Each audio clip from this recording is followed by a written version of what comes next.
This episode of the Local Hustlers podcast is brought to you by Audible. If you're listening to this podcast right now, then I'm going to assume that you would also enjoy listening to audiobooks. Whether you're interested in business, history, comedy, science fiction, or romance, Audible has thousands of titles for you to choose from. We want you to try out Audible for free, so if you head to our link, you'll get a 30-day free trial and a free book. So go to audibletrial.com/localhustlerspodcast to redeem your trial today. Again, that's Audible, AUDIBLE, trial.com/localhustlerspodcast. You're listening to the Local Hustlers Podcast, East Valley Locals. Get connected with small businesses near you and dive deep into their stories, mindset, and motives. Entrepreneurs everywhere. Get ready to be inspired by business owners, entrepreneurs, and hustlers that you can relate to and learn from. And now, your hosts, Dallin Huso and Ridge Waldberg. Hello, everybody. Welcome to another episode of the Local Hustlers Podcast. This week, we're super excited to be here with Brian Maisenbacher with Earth Grower. How's it going, Brian? Oh, it's going great. Happy to be here. Yeah, happy to have you. Take a couple of minutes before we jump into the business and give us a little bit of background on your life. Yes, I was born and raised in Springfield, Illinois. Moved out to California. I went to middle school there, and then I went to high school in Phoenix. Okay. Lived in Phoenix through high school, and then for a couple of years after that. And while I was down here, I worked for catering companies. I worked at restaurants, juice bars, different things. I even worked at a factory for a while. But the whole time that I was doing that, I was gardening. I had a big garden at my mom's house, and it kind of progressed from there of like I was not just gardening, then I was starting to help people make gardens. Oh, wow. And then planting fruit trees, and a good buddy of mine were doing that together. And then I was working as a manager at a juice bar, and I had about like 3 days on, 4 days off, right? So I would go up near Sedona, and my buddy up there was running a farm, so I was do farming about 4 days a week, and then 3 days at the juice bar. And I gradually transitioned to full-time farming, moved out of Phoenix, moved up near Sedona and Cornville, and was doing farming there. And from then we were having to work day jobs to like keep the farm going. Yeah. So I was doing landscaping, I was doing this and that, and then I got a full-time job working at an apple orchard. So I was working at an apple orchard full-time, and then I'd get off work, turn the lights on the tractor, farm all night, farm early in the morning, was doing farmers markets for the apple orchard, doing other markets for myself. And it's just kind of progressed from there. My business partner at the time, we went over to Africa, and we're doing greenhouse consulting, setting up irrigation systems for children's homes, stuff like that. Did a bit of schooling for agriculture. I got too busy doing agriculture to actually finish my schooling. Wow. And since I've done several projects, I've did a farm-to-table farm that was straight to the Indian Gardens restaurant in Sedona, so we were growing things and filtering them directly into the restaurant. I've worked on, because of my experience at that apple orchard, I've worked on almost every other heritage orchard in northern Arizona at one point or another, whether it was pruning or picking or pest management consulting, stuff like that.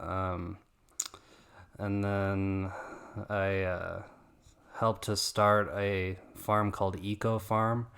That was, I didn't start it. I helped to get the farming endeavors going for an organization called Earth Citizens Organization.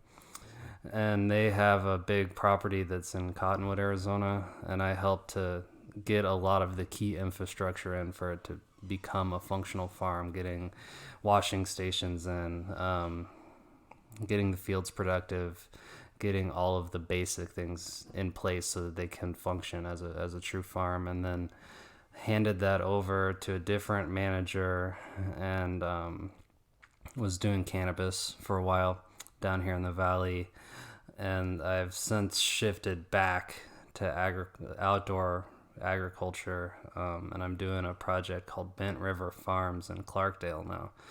And my company Earth Grower, I mean, I guess it's kind of progressed to like I build farms. That's really what I do.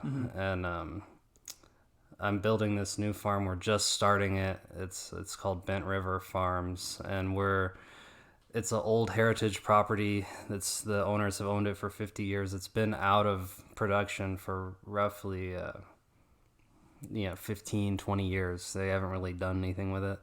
So I'm revamping the entire property. There's a 200 tree orchard. We're building greenhouses. We're building indoor propagation rooms, washing stations. And that's really what I do. I start to finish build farms, and I'll be there for roughly 3 years, and then I set up the accounts. I set up everything, and then we'll go move on to another project, start another farm. And I feel that because of like my area of expertise, it's in the best interest of the world, I guess, to start more farms than to just be on one, because I could help so many more people do it. And then we need more farms. That's the reality of where we're at in the world, that we need more small farms, people doing it the right way, being able to carve out a lifestyle within it, and not have burnout and still have a life, and that's a big part of what I do with farms, is I use lean practices so that we can have a life within it, not just grind, burnout. And so that's kind of where I'm at now, and that's what we're up to. Cool. That's absolutely fascinating. Yeah. So you started off gardening as a kid, and that's where you got the passion. Did you always know that you wanted to be working with the land? Well, in Illinois, my grandpa had a big garden, and we had fruit trees on the property. And my favorite thing as a kid, I loved to climb trees, and I loved to climb them because I knew that I could get some fruit up there. You're a little kid, you want something sweet. We had peaches and cherries and stuff growing on our property. And from the youngest age, I loved doing that, right? And I went to a Montessori school, and we had a garden at the school. We planted seeds in like kindergarten, and so it's been something that I've always enjoyed. But there was a stint, in high school, and I was like, I love food as well, so I thought I wanted to be a chef, and I went down that path and worked at catering companies and different things, and got quite good at it.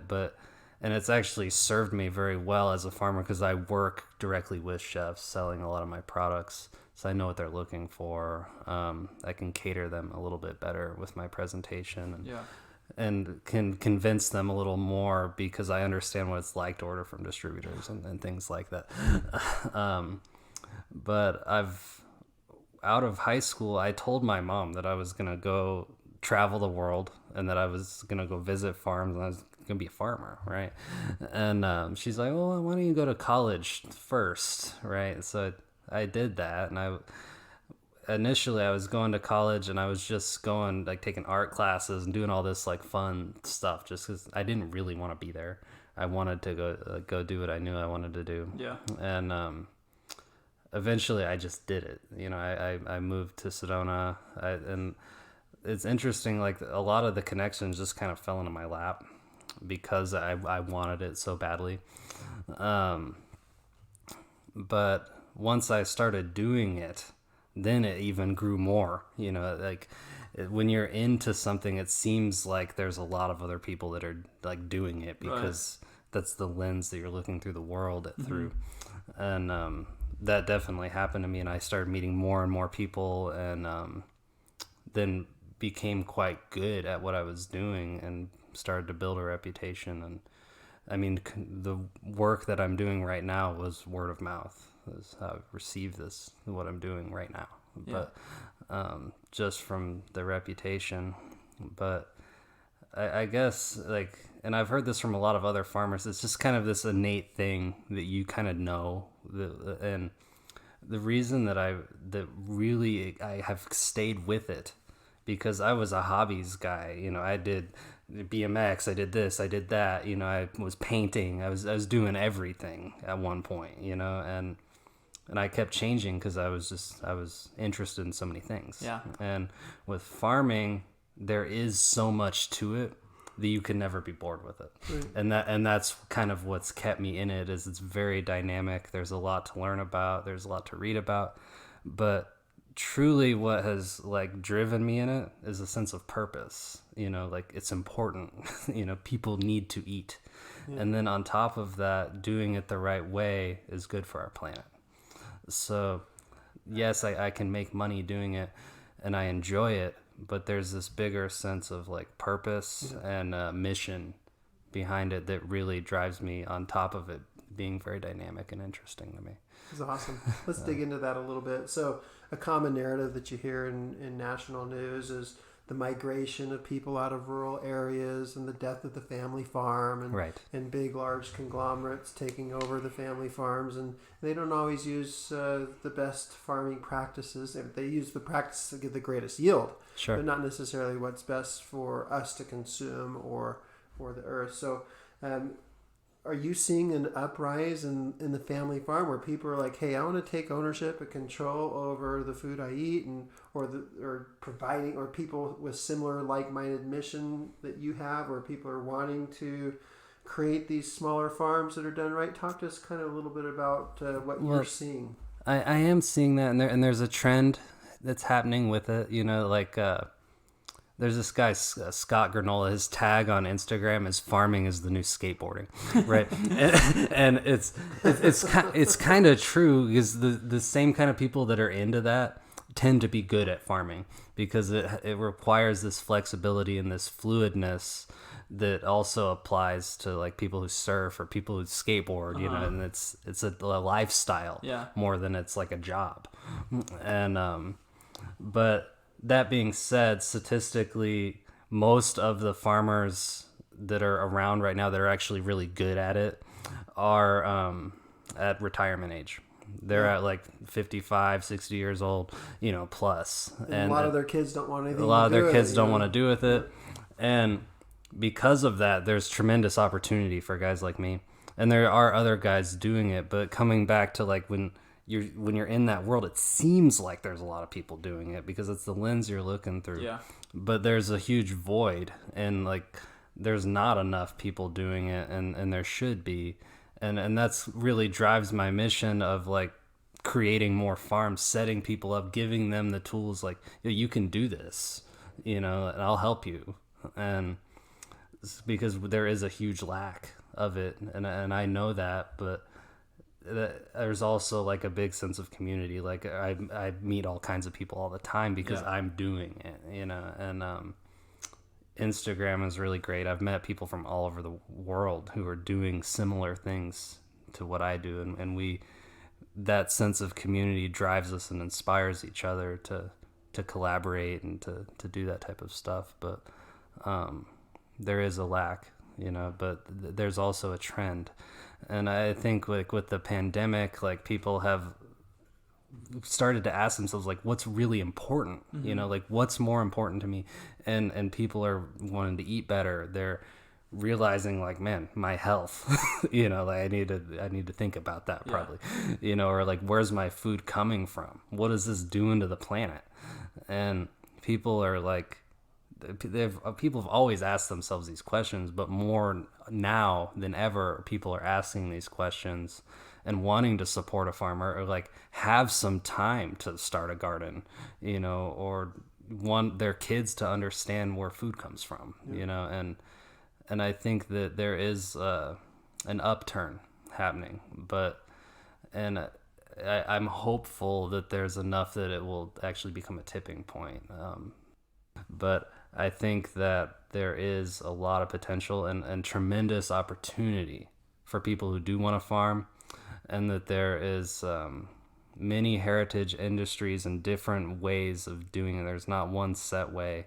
Every farm is completely different. Yeah. And there's no reason to not try, mm-hmm. because there is a tremendous amount of opportunity. There's not enough people doing it. You mentioned earlier one of the challenges with farming is it is all-encompassing. Yes. It's 24/7. The farm never sleeps. The animals have to be fed every day. If you got cows that are being milked, like it just never ends, right? And it can be all-consuming, and burnout is a real risk factor for a farmer. You mentioned that you have some lean practices that you help implement to help a farmer have a life. I'm sure you also have some sustainability things that you help to do. Why don't you talk a little bit about how you help that farmer both with the lean practices and with sustainability? Yeah, so understanding how a farm functions is key, and that takes time and practice. And when you're first getting into farming, you may not really realize this is the key things that are important to be able to function efficiently and have a life.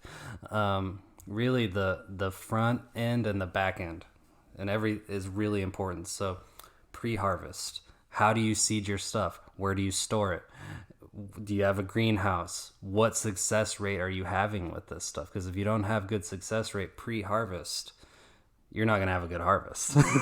So once you've done that, then, there's a million ways that you can grow in between. And I help people to try to figure that out. Do you guys want to go certified organic? Do you want to make your own inputs? What is your ethos here? And I bring some of mine and present it to them, but really when you're spending someone else's money, you're helping them start a farm. It has to be what they want, right? And I can tailor that depending on what the needs are, but also what's the existing infrastructure of the farm, right? What's already there? Because a big part of what I like to do and what I've done in the third world is work with what we have, make that work, but build systems around it that are efficient, right? And then what you have pre-harvest, you've got your growing, and then there's post-harvest. So you need to store it, you need to wash it, you need to process it, you need to sell it, and figuring those things out, figuring out pre-harvest and post-harvest first is important, because people get into it and they have all this ideology. Oh, I want to grow all this and I want these things and I want to do it this way. And that's okay. And you want to hang on to some of that because it has to be fun and it has to be inspiring for you. Yeah. And it has to feel good. But if you focus on those things from the beginning and you haven't figured out, like, where does my greenhouse go? How does this function? How am I going to start good seedlings? Do I have a walk-in cooler? Do I have 3 base sinks to wash my stuff? And then on top of it, the regulations involved with that. Is my space clean enough to really do this? And then knowing what scale you want to start at and where you would like to be. So like setting it up in a way like, okay, this is where we're at, but this is where I want to be. Right. So if you don't want to back yourself in a corner with infrastructure, you build something in the wrong place, or you build something that's hard to move, or this or that, then when it comes time to grow, it's more complicated. Right. So that's really what I help people see is, what is the workflow? I'm planting out there. Why is my greenhouse on the other side of the farm? Like things like that. And sometimes you get into places where there's already infrastructure there. So the workflow is not necessarily the way that's perfect, but you can there's workarounds, or you completely change it if they've got the money to do that. But that's not always the case.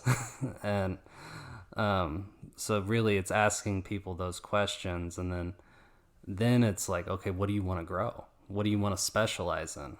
And then there's so many different business models in terms of like raising a farm. Do you go to farmers markets? Do you sell to restaurants? Yeah. Are you doing CSA? Do you want to do direct delivery? All of those types of things. Do you want to run a cash business? Those are questions to ask people. And a lot of the time people do want to do that in the farming industry. Do you have the ability to accept credit card? All these different things.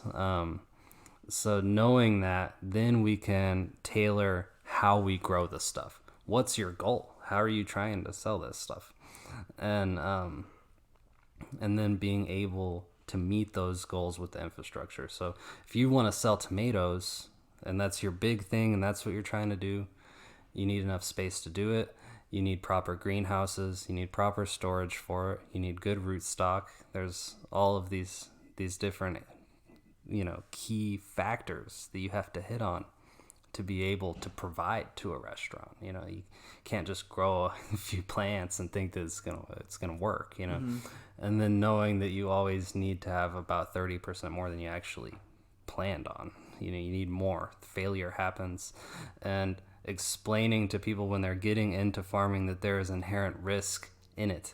You're gambling every time. And it's a calculated gamble, you know, and the more you understand what you're doing, you can get around it.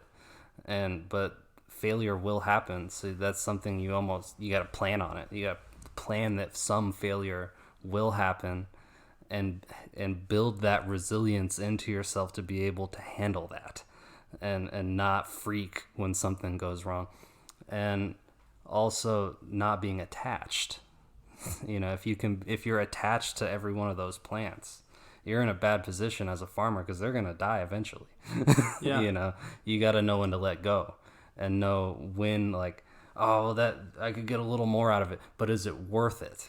You know, like, is it worth it to keep that row of kale, even though you could get one cut out? Can you sell it?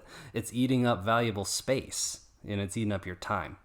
And really, like, lean practices, this guy, Ben Hartman, has taken the lean principles that Toyota founded and applied them to farming, right? And I've read his books. Anything that the guy does, I'm very familiar with it. And he has taken these principles of lean manufacturing and applied them to farming. And I take those and couple it with holistic management, regenerative practices, and try to come up with something that's not only efficient, but is leaving our planet a little better than we found it. And in farming, generally, you're running multiple enterprises. It's not just one thing. And if you look at it like that, it's really in your best interest. Like on the farm that we're doing, we have an orchard, we have chickens, we have greenhouses, we grow microgreens. Each one of those is its own thing.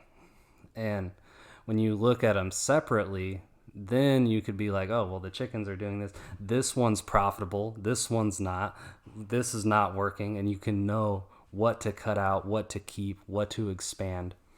And then being able to identify waste. That's really what lean practices are, is looking at what is straight physical waste, what's wasted energy, and then clearing clutter, because when you have clutter, you can't think. That's wasted mental space. You know, that's a form of waste. So and when you go on to old farms that you're revamping, there's a ton of that. There's junk everywhere, you know, and tractors from 40 years ago, all that kind of stuff. Yeah. But then being able to sift through it, see what's worth keeping, because that will save us money. There tends to be a lot of old hardware and things to innovate with and things to build with that you don't necessarily need to buy because they're already there. Mm-hmm. But you have to sift through it so you know what there is and what there isn't. And being able to do that and then set up the workflow around the existing infrastructure. So being able to see, like, okay, that's way over there. Why is that way over there? It's taking me way too long to get across the farm. Yeah. Or knowing where your tools are and having set spaces for that stuff so that you're not constantly looking for things. That's a big problem on the farm. Like, and then, like, if you have a John Deere Gator or whatever it is you drive around the farm, you should probably have something, as walking takes way too much time when you're on a big farm. And having a stationary set of tools that's always with you, so you're not going back and forth to the tool room or to go get things, and that eats up tons and tons of time. And doing that with every single thing on the farm, knowing how many steps it takes to plant a tray of kale, knowing how long that timeline is of it needs to be here this long, it's going in the greenhouse this long, I'm harvesting on this date.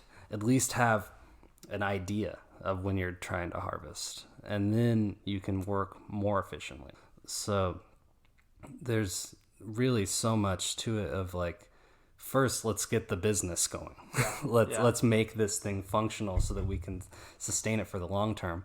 And then overlaying it with all of these other things that are good for the planet, align up with the owners of the property's ideology, what their mission is, what their ethos is. And this takes a while. year one, which is where I'm at right now with my current project, is building. We're building greenhouses. We're building washing stations. We're installing walk-in coolers. We're setting up workflow. And then we're also fulfilling some orders already. I mean, we're selling eggs. We're building relationships, and community is a big part of it. A farm has to have a community support it. Yeah. Without it, you're nothing, and so being out in the community, actively networking with people and telling them what we have, inviting chefs to come see what we're doing. And that's year one. Year two, once we have everything, because year one, not everything goes to plan. Contractors don't show up. You can't get things done fast enough. Yep. You're not on perfect timing with your planting. But if you can get that stuff complete year one, year two, you can hit the ground running. Perfect timing with everything. Just making it happen. And by the time year three comes, then you're functioning. You've overlaid it with everything. And that's the point where I can step back, get someone to be me, train them, move on to the next thing. Yeah. It's a long process. Yeah, no, it's a lot of work. And, you mentioned a couple things that a farm is most successful when you have multiple enterprises going on. That was one of the questions I have. Do you find it more successful if you just choose to grow apples or if you just choose to grow tomatoes? But I thought I heard you say multiple enterprises on the same farm is the most profitable way to go for a farm. It's all about diversification on every level. So the more diversification of plants you have, the more diverse microbes you have in the soil, because each plant produces different enzymes that feed different microbes, right? So the more diversity that's happening there, the better your crops are going to grow. The more diversity of enterprises you have, the more resilient you are. Because if one's not doing good, another one might be, and it balances out, right? But it also becomes more complicated. There's more planning. There's more things to deal with. So making sure that each one is organized and that they benefit one another. So the chickens do a lot of things for me. They provide me with eggs. They're also my garbage disposal. They're part of my pest management program, and they're part of my fertility program. I'm stacking functions, and that's what permaculture is. Permaculture is making sure you create a loop with each thing. So if you're adding a piece of an enterprise that you really want to do, but it doesn't fit in with everything else that you're doing, you should really step back and ask yourself whether that's worth doing. Yeah. Because it's going to make things less efficient, and it's going to make the farm make less sense. So being diversified creates resilience in the soil.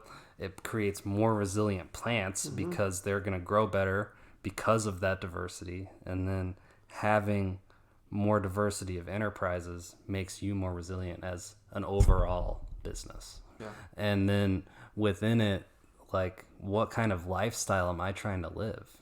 So if you value your time, or you want winters off or things like that, you have to think about that when you're starting your businesses, because if there's things that need to be maintained in the winter, you're not getting winter off. You don't have days off. And I take one day off, and it's not really even a day off because I still have to feed the chickens and water the plants. But I take one day to chill, but the rest of the week I'm working 10, 12 hours a day, but not because anyone told me to. I'm doing it because I want to, and that's the difference. Like, you can set it up however you want. Like, guys over at Never Sink Farm, they only work 8 hours a day. And Jean-Martin Fortier from the Market Gardener, he has perfected being able to run a productive farm in 40 hours a week. And guys do it. And at the beginning, when you're first starting something, if you want to make it happen in any kind of timely manner, sometimes you've got to work a little more than you'd necessarily would like to, so that you can have the lifestyle you want down the road. Yeah. And I don't find it as work. So I'm able to work a lot because I just enjoy every aspect of it. But that is really a question you want to ask yourself when you're starting a farm, is when do I end the day? And then you can design your program and what you grow and what enterprises you have around your lifestyle. Because farming is, any way you cut it, it's your life. It's your lifestyle. It's not your job. Yeah. You can make money do it. You can make a lot of money doing it if you do it right. But having a diversity of stuff, and part of it is the personality traits of the farmer as well. People get bored. They want a variety of things to work with because they're all a little different and it's a little interesting. And sometimes you have to ask yourself, like, can I stay on that? Can I do all of these things and all of them actually be of quality? And most of the time the answer is no, unless you have help. Mm-hmm. The only answer is to add help. And how much help do you want? How many employees are you trying to manage? Because the moment you add employees, then all of a sudden, like, you're not out there doing it, but then you have a whole other job now. Yeah. You're not actually farming now, you're managing people. Mm-hmm. And you have to know what you want. And farming can be very flexible in that way. And planning is everything. You need to really plan out, like, what am I going to plant? How many plants is it? Who am I going to sell it to? And things never go completely to plan. They don't. But, like, at least having one is really important. For sure. No, that's great. Now, I'm hearing that there's two tracks here. You have the art and science of farming, of growing plants, right? And then you have the agribusiness. Right. Sounds like from a young age that the farming was just came naturally. Right. Talk to us about how you gain the skills of agribusiness and what difference that makes as you help your clients. Right. I've always been entrepreneurial since I was a kid. I was the kid that had the lemonade stand. I was the kid who was, mowing lawns for their neighbors and raking leaves and running a car wash in my driveway. Mm-hmm. That was me. Mm-hmm. And I was encouraged to do that from a young age. My dad ran his own business. My grandpa ran his own business. My mom is a nurse and works really hard and has always encouraged me to work very hard as well. But really understanding how an agribusiness worked took a lot of practice, and then asking questions to older people who are already doing it. Yeah. And then working under some successful operations that weren't necessarily my own. That helped me a lot as well. And one thing that really helped me to sell to restaurants is working at restaurants, and understanding how they work, what the quantities of stuff look like that they're taking in, and actually being the guy making some of those orders really helped me to be able to be the one to deliver those orders. And that has helped me immensely. Working at farmers market and asking questions, and really being active in the community and paying attention to, like, this is what they like, and setting the booth up different ways. Oh, if I pilot like this, I sell more, and really paying attention to all these little details, and that adds up into you being successful. Yeah. But I find that anyone who's selling anything, if it's not a good product, you're not going to have fun selling it. There's a certain energy you have to cultivate to be able to sell anything. And if it's a good product and you're proud of it, it's gone. It's instantly gone because you believe that it's gone. And really, like, having that immense amount of trust is really what it takes to be successful at farming, because you're taking a risk, and it's a big risk and all kinds of things can go wrong, but you do it anyway because you can see where it's going. You already know. And if you don't have that, if, like, someone that's got a lot of anxiety about, like, I don't know if my product's good enough, like, you're not gonna be a good farmer. Yeah. It's not gonna work. Your product is the best one, even though there's other product out there, and it's all good, and but if you're farming, you have to believe that your produce is the best and know it, and then it sells very easily, you know. But if you don't have that, or you have even an ounce of anxiety about anything that you're doing, you are not going to be good at selling produce.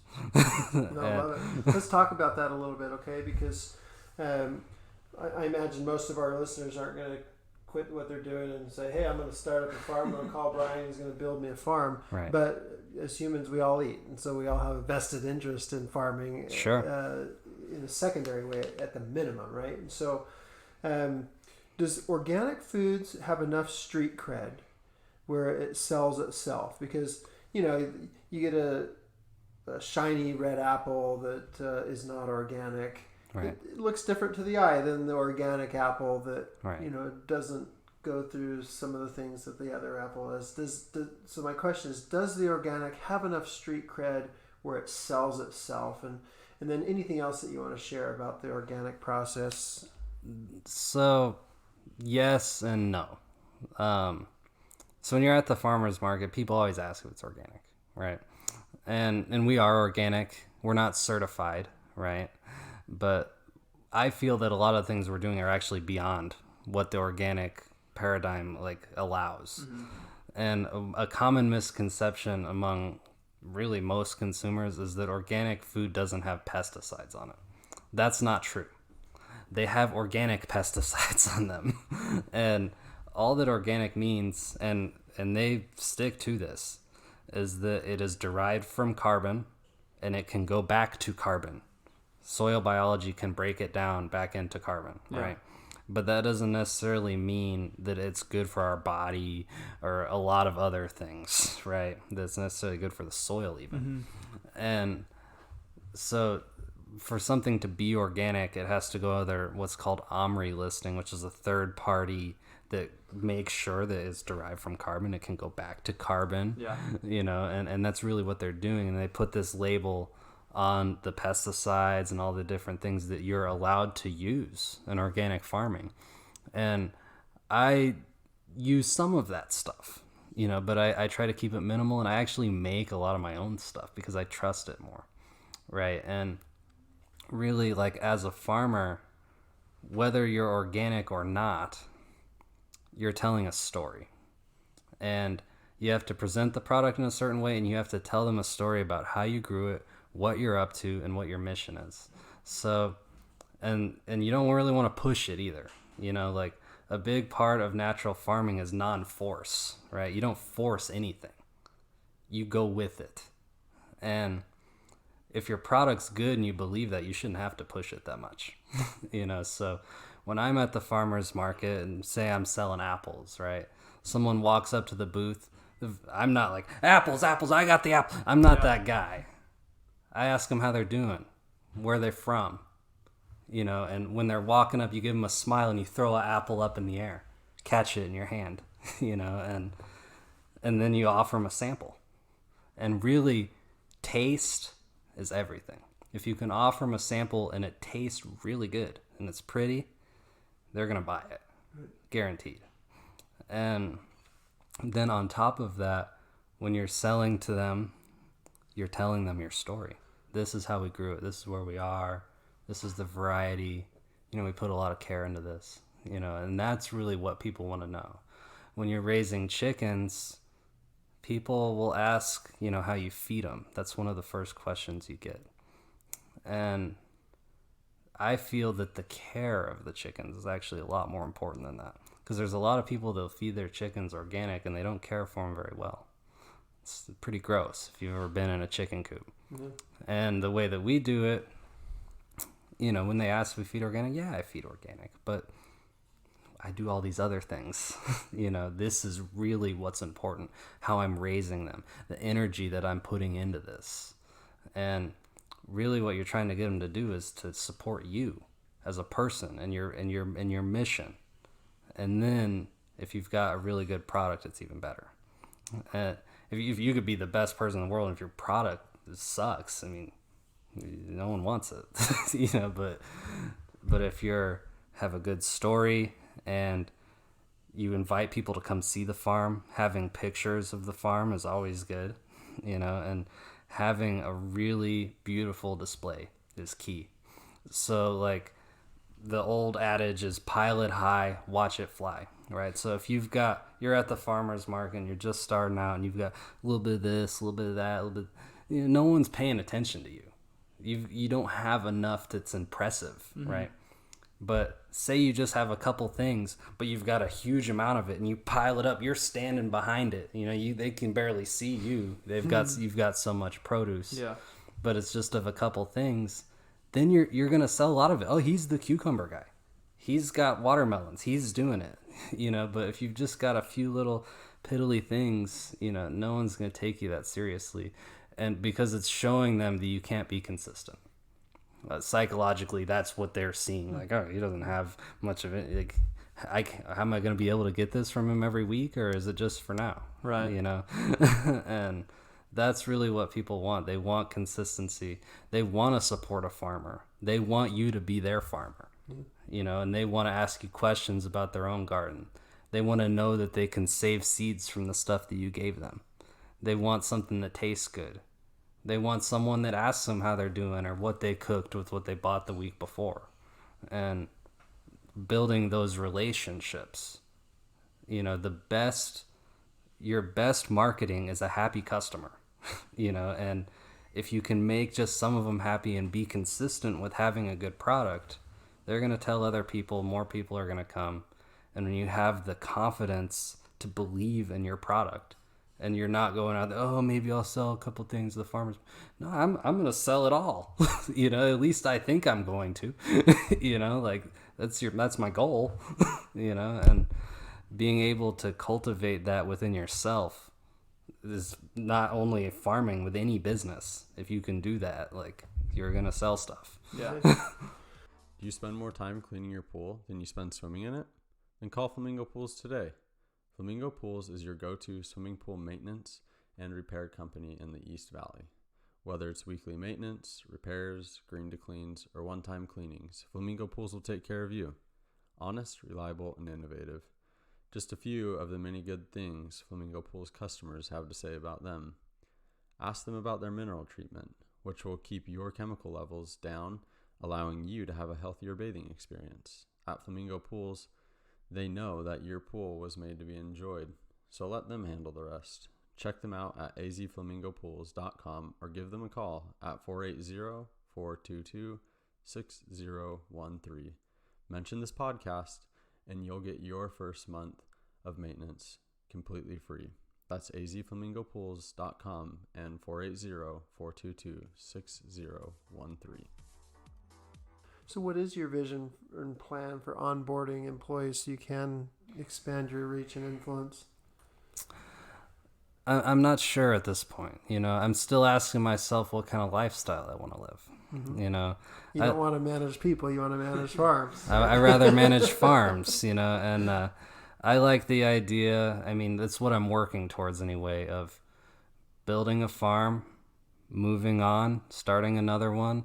And that gives me an opportunity to be some different places, see different scenery, get more experience. On every farm, I learn new stuff. And are you only working on one farm at a time when you do that? Yes, generally I am. So I'm working on the farm that I'm at right now, and I'm living there.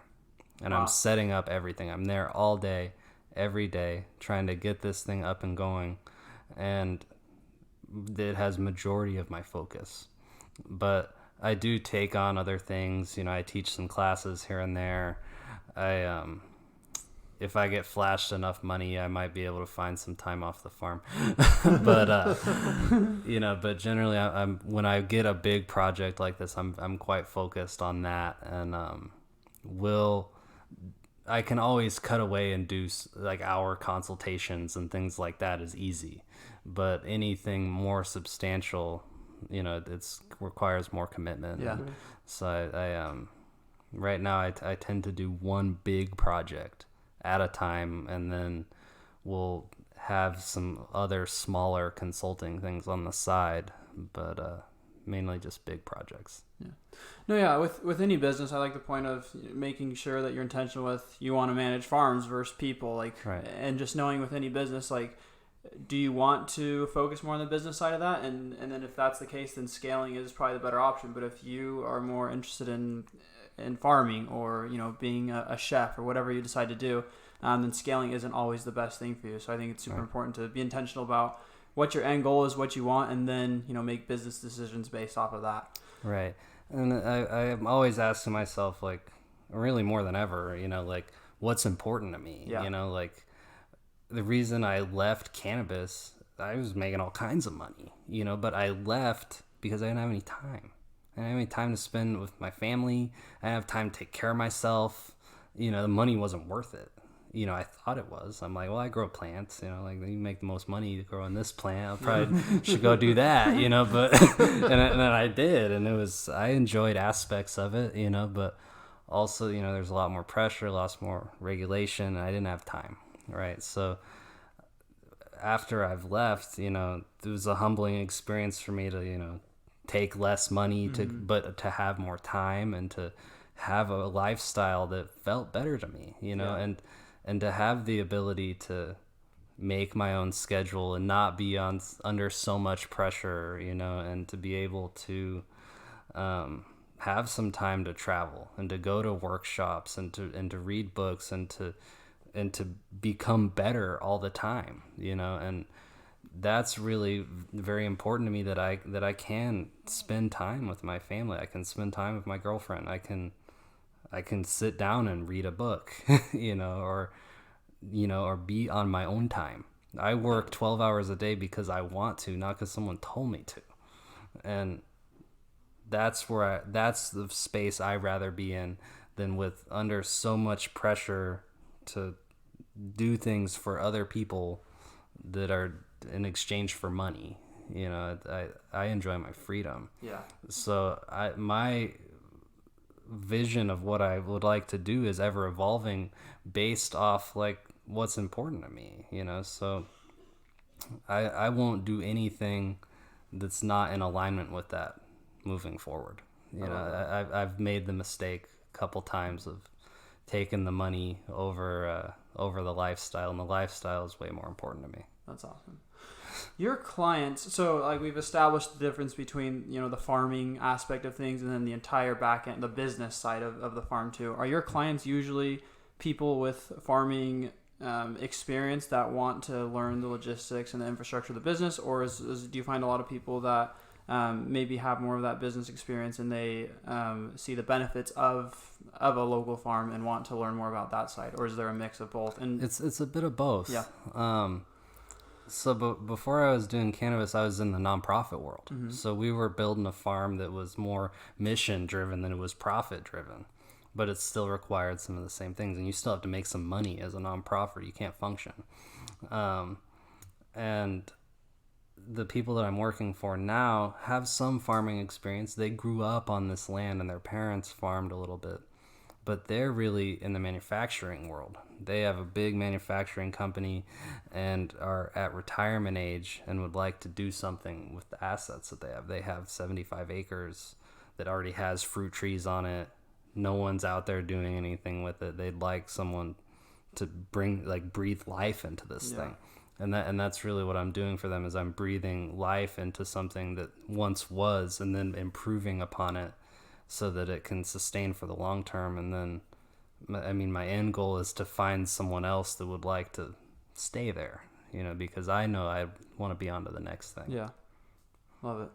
You mentioned something earlier that stood out to me. You talked about how you have to take risks, you have to take gambles, but you can take calculated gambles. And I think that applies to really any business owner. We have to take these risks in business, right? But they don't have to be like full on lottery gambles. They can be calculated. And so what's kind of the process you take when you are calculating and kind of doing your due diligence to see if this risk is something that you should go forward with? Sure. So, the things you want to ask yourself is, okay, if I'm going to do this crop, do I have the infrastructure to support it? First off, do I have enough space to store this much produce from this many plants? So having an understanding of how much you could potentially get out of a crop. And then you ask yourself, okay, what are the risks involved in this? There's always pests. So understanding the pest, what's their life cycle? When does it start? What plants don't they like? What do they eat? Get in their head, become that bug, really, and then you can better combat it and know the decisions you need to make to be able to make that calculated gamble, right? And then understanding as best you can the weather, which is completely unpredictable. I mean, weather stations that are on your property are not completely accurate. So like they're close, and you do your best, but really paying close attention to that and knowing like, yeah, I could get heavy rains. Yeah, I could get a late frost, and planning for that and having something there to be able to at least mitigate it in some way. So if it does happen, and then if it doesn't, you get a bumper crop, you win big. Like sometimes it does happen and man, it's not fun, but like you do it anyway, and if you're diversified enough, if one thing's down, another's up.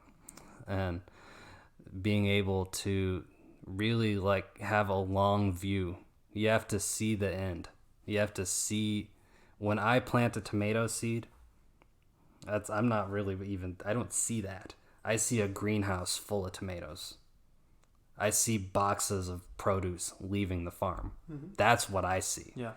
And being able to have that long gaze to see into the future a little bit of what could happen and keep your eye on that and be able to adjust as needed and be really flexible, because things go wrong and you have to be really, really flexible and not let it stress you out, because it's so easy to get stressed on a farm.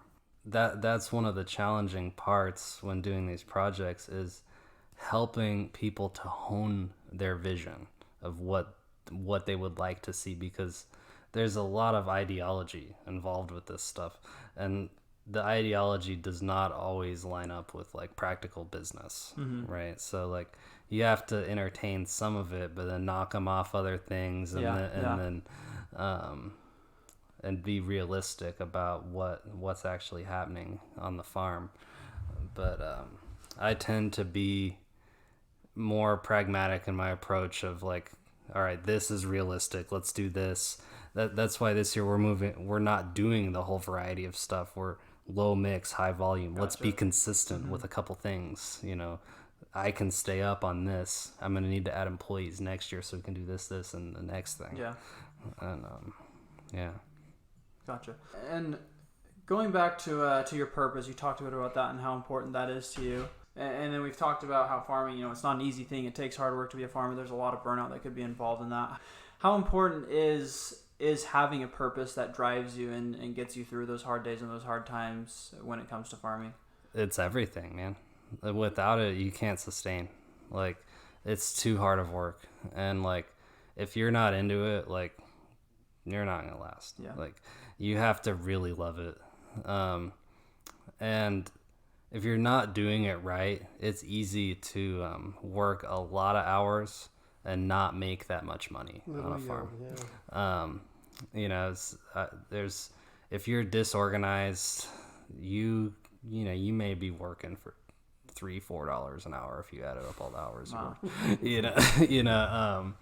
And a lot of farmers, like, they really hate the finance end because they know how much time it's taken them, and they don't want to add that stuff up.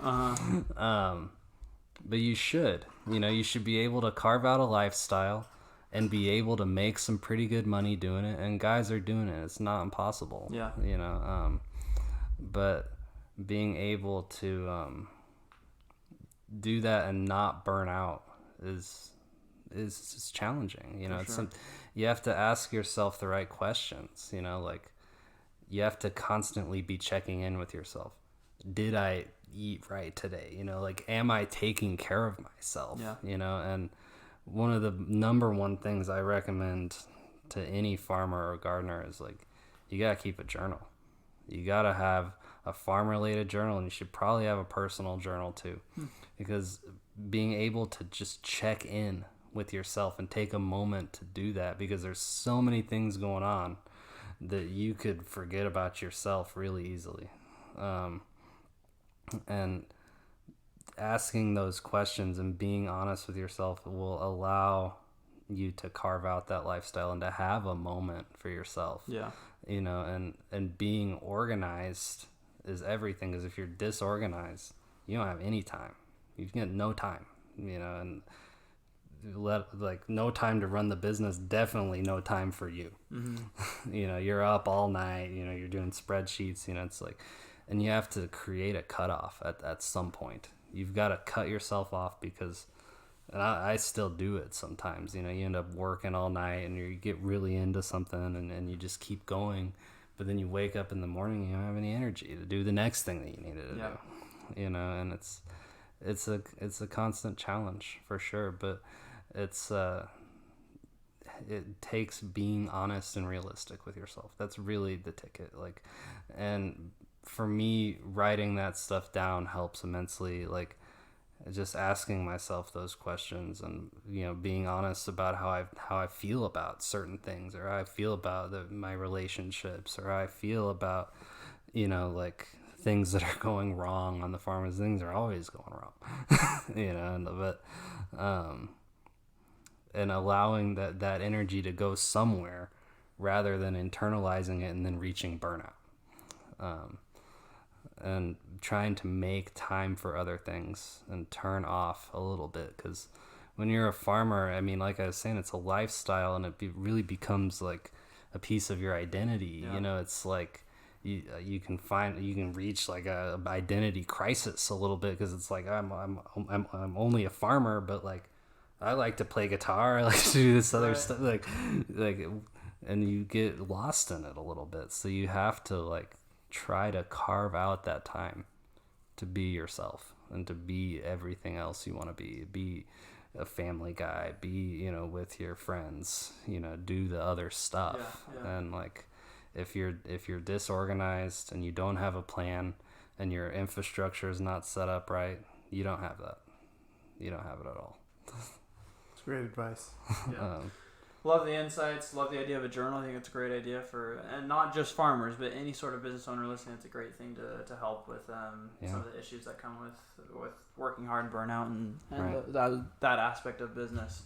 Well, Brian, we've learned a ton from you today. We'd love to continue to ask questions about you and the farm and the business, but I want to let you get back to the rest of your day. We know how busy you are. I understand. So as we're closing up here, we've got a little game that we're going to play with you. Sure. And how it's going to work is we've got a list of 20 questions, and you have a minute to answer as many of them as possible.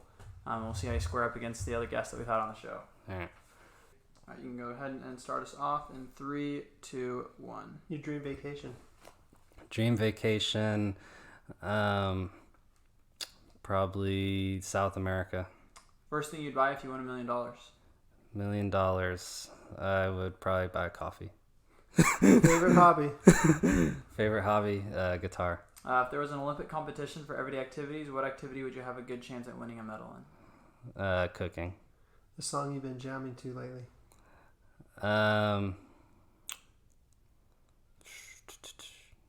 Kendrick Lamar.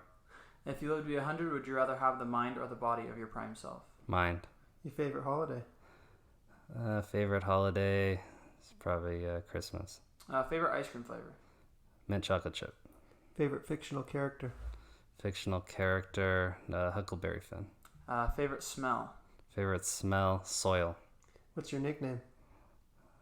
People call me Bri sometimes. All my friends from high school call me that. All right, there we go. That's 11. Nice job. All right. Okay, Brian. As we're closing up here, why don't you let our listeners know where they can find more about you and what you do? Yeah, so I'm on Instagram, earth_grower. Find me on LinkedIn, Brian Maisenbacher. On Facebook, Brian Maisenbacher. No website as it stands right now, but pretty active on Instagram. You can see what I'm doing on the farm. A lot of good informational stuff on there. We'll always post if I'm doing a class, different things like that. I'm awesome. Pretty active on answering the DMs as until I get too many coming in. I won't be able to answer them. But I answer a lot of questions about gardening. Happy to answer anyone for sure. Cool. And I know you have a little special offer for our listeners. Could you tell them about that real quick? Yeah, I'll be able to offer, an ebook about the basics of natural farming. I just did a natural farming course, so I have some content involved with that, and I'll be able to offer a little ebook about some basics of the philosophy behind natural farming. Awesome. Appreciate it. Great. Okay. Well, thanks again for coming on, Brian. Love to learn about farming and the industry as a whole. It was super interesting to hear. Yeah.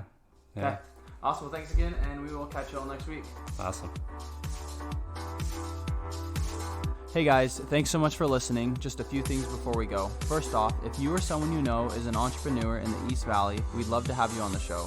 Please get in touch with us by emailing us at localhustlerspodcast@gmail.com or DM us on Instagram at localhustlerspodcast. You can also follow us on Instagram, Facebook, and LinkedIn for the latest news and updates. Also, if you enjoyed the show, please take a few seconds to rate and review and hit that subscribe button. It lets us know how we're doing and helps us grow so we can reach more locals, entrepreneurs, and help small businesses grow. Thanks, guys.